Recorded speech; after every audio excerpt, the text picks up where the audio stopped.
Chapter 5. The Terrible Tractors. As the sun rose the next morning, Boggis and Bunce and Bean were still digging. They had dug a hole so deep you could have put a house into it. But they had not yet come to the end of the fox's tunnel. They were all very tired and cross.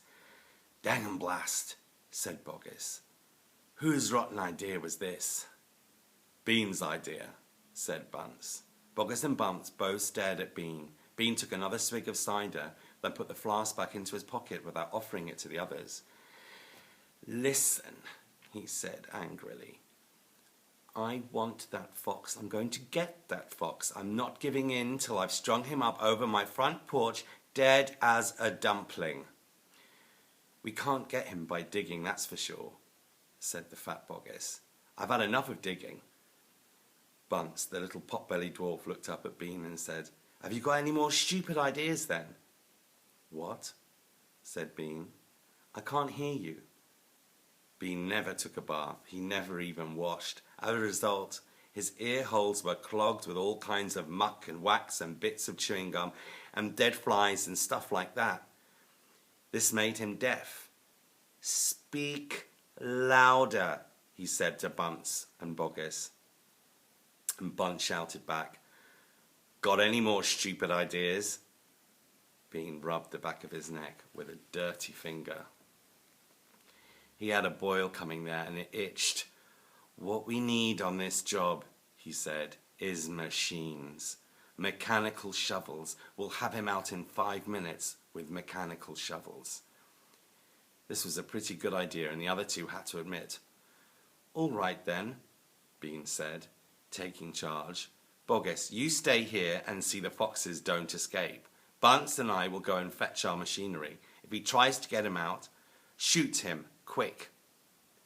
The long, thin Bean walked away. The tiny Bunce trotted after him. The fat Boggis stayed where he was with his gun pointing at the foxhole. Soon 2 enormous caterpillar tractors with mechanical shovels on their front ends came clanking into the wood. Bean was driving one, Bunce the other. The machines were both black. They were murderous, brutal-looking monsters. "Here we go, then," shouted Bean. "Death to the fox!" shouted Bunce. The machines went to work, biting huge mouthfuls of soil out of the hill. The big tree under which Mr. Fox had dug his hole in the first place was toppled like a matchstick. On all sides, rocks were sent flying and trees were falling and the noise was deafening. Down in the tunnel, the foxes crouched, listening to the terrible clanging and banging overhead. "What's happening, Dad?" cried the small foxes. "What are they doing?" Mr. Fox didn't know what was happening or what they were doing. "It's an earthquake," cried Mrs. Fox. "Look," said one of the small foxes. "Our tunnel's got shorter. I can see daylight."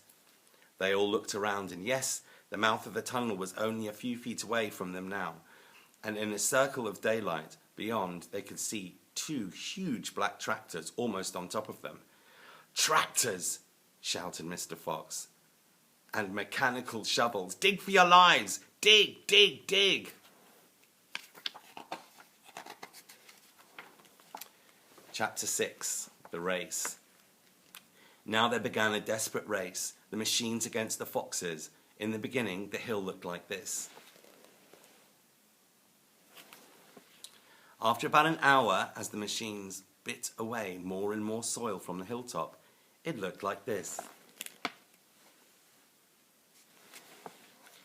Sometimes the foxes would gain a little ground, and the clanking noises would grow fainter, and Mr. Fox would say, "We're going to make it, I'm sure we are."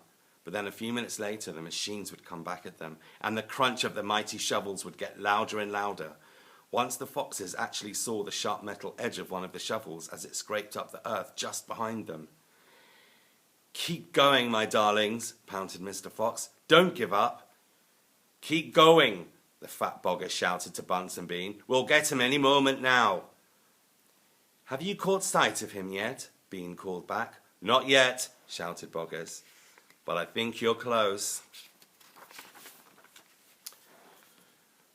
"I'll pick him up with my bucket," shouted Bunce. "I'll chop him to pieces." But by lunchtime, the machines were still at it, and so were the poor foxes. The hill now looked like this. Doesn't really look much like a hill. The farmers didn't stop for lunch. They were too keen to finish the job. "Hey there, Mr. Fox," yelled Bean Bunce, leaning out of his tractor. "We're coming to get you now." "You've had your last chicken," yelled Boggis. "You'll never come prowling round my farm again." A sort of madness has taken hold of all three men. The tall, skinny Bean and the dwarfish, pot-bellied Bunce were driving their machines like maniacs, racing the motors and making the shovels dig at a terrific speed. The fat Boggis was hopping about like a dervish and shouting, "Faster, faster!" By 5 o'clock in the afternoon, this is what happened to the hill. It's more like a valley. The hole the machines had dug was like the crater of a volcano. It was such an extraordinary sight that crowds of people came rushing from the surrounding villages to have a look. They stood on the edge of the crater and stared down at Boggis and Bunce and Bean.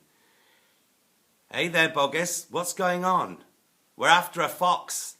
"You must be mad." The people jeered and laughed, but this only made the three farmers more furious and more obstinate and more determined than ever not to give up until they had caught the fox. And we'll have chapter 7 next.